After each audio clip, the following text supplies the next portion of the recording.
Jumpa lagi bersama TJ44, channel inspiratif dan cerita roman yang akan selalu membuat teman-teman baper. Sebelum lanjut, bantu tekan tombol subscribe dan like channel ini jika sudah. Terima kasih. Dan saya doakan buat teman-teman yang sudah melakukannya diberi kesehatan dan rezeki yang berlimpah. Amin.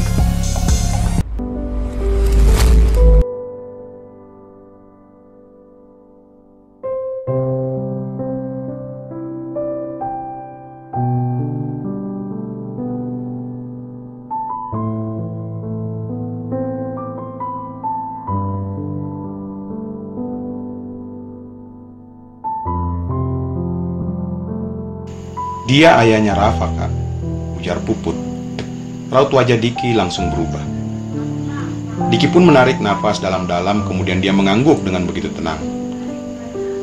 Apa kamu yakin dengan keputusanmu ini, Dek? Tanya Diki sekali lagi, mungkin untuk memastikan semuanya. Keputusan Puput untuk menjadi istri kakak itu sudah bulat, tapi keputusan Puput untuk melupakannya, itu yang masih jadi tanda tanya sekarang ini. Ujarnya membalas pertanyaan si pria. Kalau hanya itu, insya Allah atas seizin Allah, kakak akan membantumu melupakannya.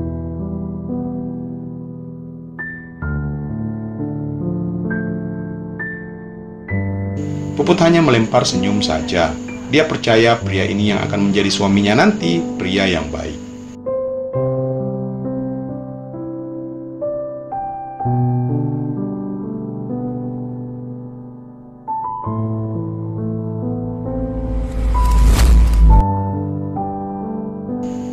Kembali ke narasi Arka. Aku menatap Manda yang duduk di meja makan dengan tidak bersemangat. Sudah lewat beberapa hari ini, anakku ini seakan kehilangan semangatnya. Binar bahagia yang selalu ia tunjukkan dalam sorot matanya, kini seakan sirna.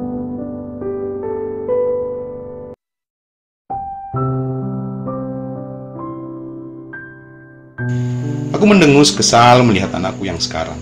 Ini seperti bukan anakku, tidak lagi ada kebahagiaan yang terpancar dari wajahnya. Dia hanya mengaduk-ngaduk makanan di piring tanpa menyuapkan satu suapan pun ke dalam mulutnya.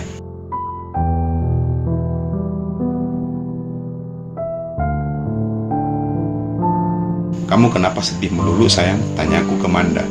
Mata itu menatapku lekat. Mata yang selalu teduh saat dipandang kini tidak lagi kudapati. Astaga, apakah ia benar-benar marah kepadaku? Apakah ia benar-benar ingin dipertemukan kembali dengan adiknya, Rafa?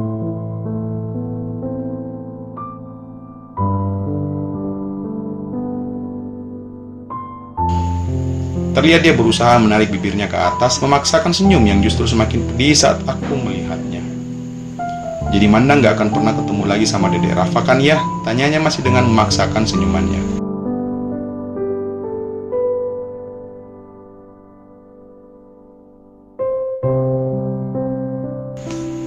Keningku berkerut mendengar pertanyaannya. Aku menatap nanar ke arah anakku. Apa yang telah kau lakukan pada putriku, wahai semesta? Kenapa dia bisa berubah seperti ini?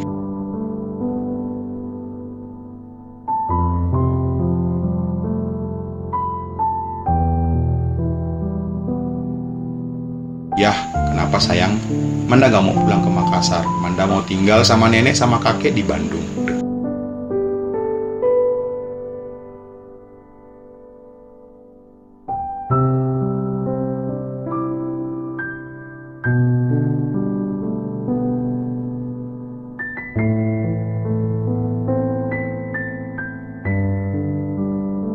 Tercekat, tenggorokanku terasa kering, aku tidak mampu menjawab pertanyaannya. Dan tanpa sadar aku mengangguk agar bisa membuatnya tak lagi bersedih. Tapi aku tentu sulit mengizinkannya tinggal di sini.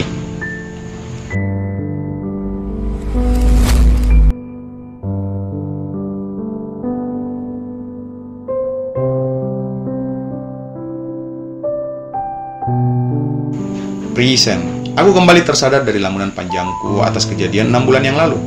Kejadian di saat aku benar-benar pergi meninggalkan kota Bandung dengan penuh duka, membiarkan Amanda untuk seminggu tinggal di Bandung, dan kedua orang tua Hesti yang juga kakek nenek Manda, serta mereka berjanji mereka yang akan mengantar Amanda ke Makassar, sekalian mereka juga ingin jalan-jalan ke Makassar.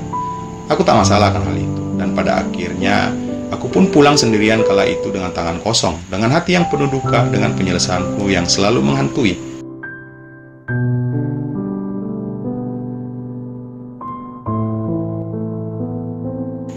Kenapa?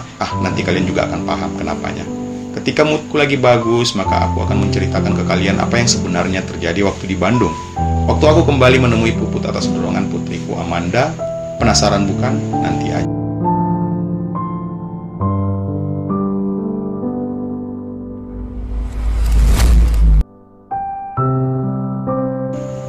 Senin tiba, waktu bagiku untuk kembali bekerja. Bukan waktunya untuk memikirkan aneh-aneh, apalagi memikirkan tentang Puput, Rafa, serta Amanda putriku yang hingga sekarang hubunganku dengannya tak sama seperti dulu lagi.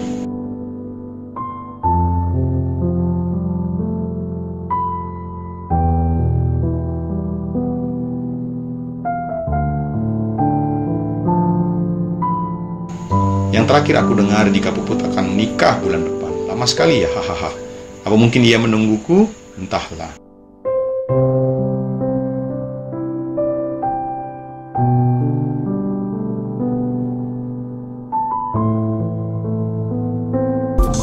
Sebelum lanjut, bantu tekan tombol subscribe dan like channel ini jika sudah.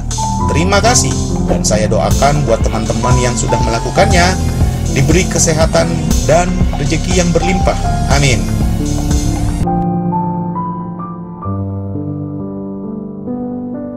Dan disinilah aku berada. Aku tengah duduk sendirian di ruangan bermain dengan kenanganku lagi bersama kekasihku. Kekasih yang entah sampai kapan aku tetap mencintainya seperti ini. Kekasih yang bahkan hanya memberikanku kebahagiaan yang secuil saja.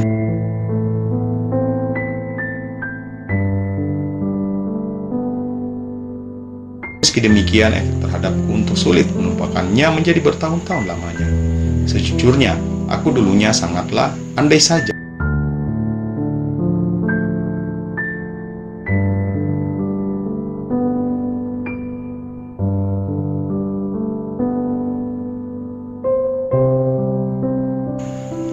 Kenapa ketika aku ingin mencoba mengalihkan pikiranku tentangnya, malah semakin besar kenangan itu menghantuiku.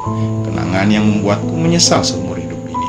Mungkin hingga hari dan detik ini aku benar-benar menyesal telah mengambil keputusanku saat itu.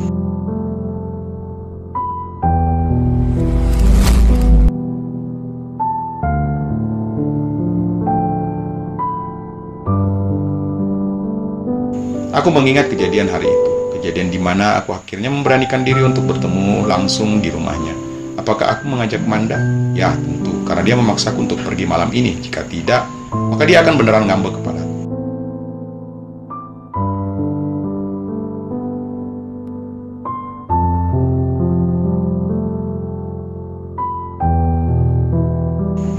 Setelah melewati jalan berliku seperti pertama kali aku ke rumah Puput, maka tibalah aku di depan pagar rumah besar itu.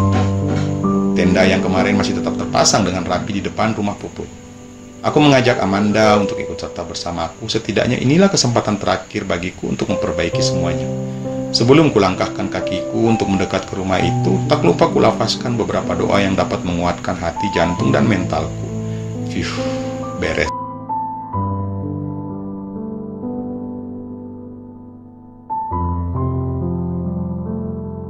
Akhirnya aku benar-benar melangkah masuk sambil menggandeng lengan putri tercintaku dengan senyum kupasang di wajahku. Meski itu adalah senyum yang seolah-olah ingin menghibur diriku sendiri yang lagi tegang banget. Begitu aku tiba, aku melihat seorang pria yang umurnya tak muda lagi.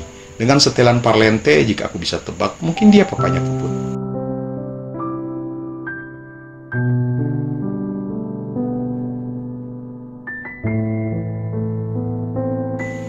Assalamualaikum, ujarku membuka salam, membuat pria itu menolehkan wajahnya dan langsung menatapku. Waalaikumsalam. Ia sempat membalas salamku itu, kemudian aku pun mengangguk hormat kepadanya. Cari siapa, Mas? Tanyanya kemudian. Puputnya ada, Pak, balasku bertanya sambil menyebut nama Puput. Dia sesaat melihat penampilanku malam ini, yang hanya memakai jeans serta kaos berkerah. Namun yang tak aku sadari, aku hanya memakai sandal pok jidat. Cikur, kenapa aku baru sadar kalau aku berpenampilan seperti ini sih?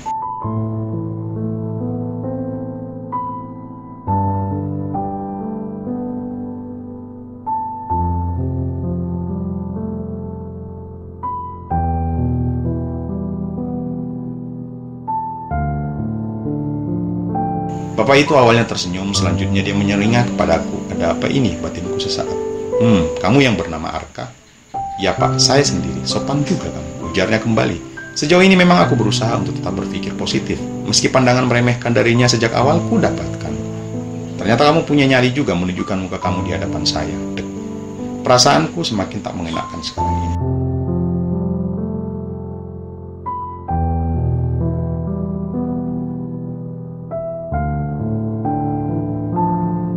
Tapi setidaknya aku memang pantas untuk diajar sekarang ini, dan semoga saja itu tidak kejadian. Bapak sudah mengenal saya, balasku memastikan.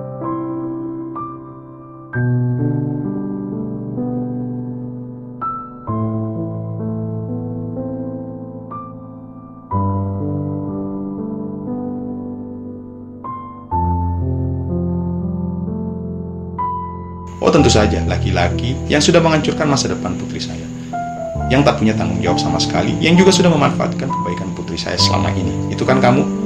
Begitu ia menyelesaikan ucapannya, ku keraskan rahangku ini. Sumpah, aku belum siap untuk menerima kata-kata darinya. Ini tidak sesuai dengan apa yang kubayangkan sejak tadi.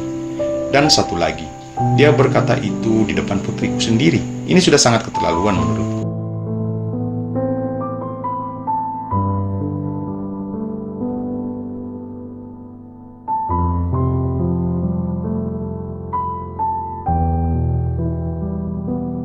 Kenapa? Apa kamu tersinggung? Tanyanya.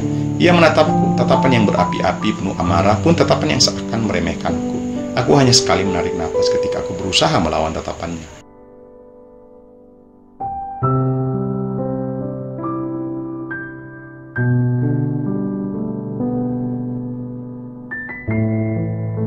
Jujur aku nggak takut sama dia. Sekali aku bergerak, maka si bapak akan tumbang. Namun bukan itu tujuanku. Aku masih sabar menunggu apa yang akan ia katakan selanjutnya.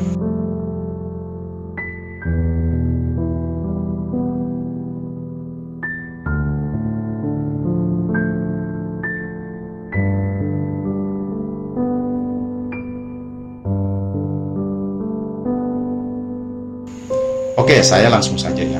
Jujur, jantungku berdebar-debar saat ia ingin bercerita. Aku hanya mengangguk dan sepertinya dia sengaja tak berbicara lebih dulu. Dia dipandanginya wajahku cukup lama, kemudian ia menyeringai. Oh tidak, dia meremehkanku. Sangat sombong bapak ini. Saya mau kamu mulai saat ini jauhi putri saya. Sudah cukup kamu mencampakkannya, kamu menghancurkan kehidupan putri.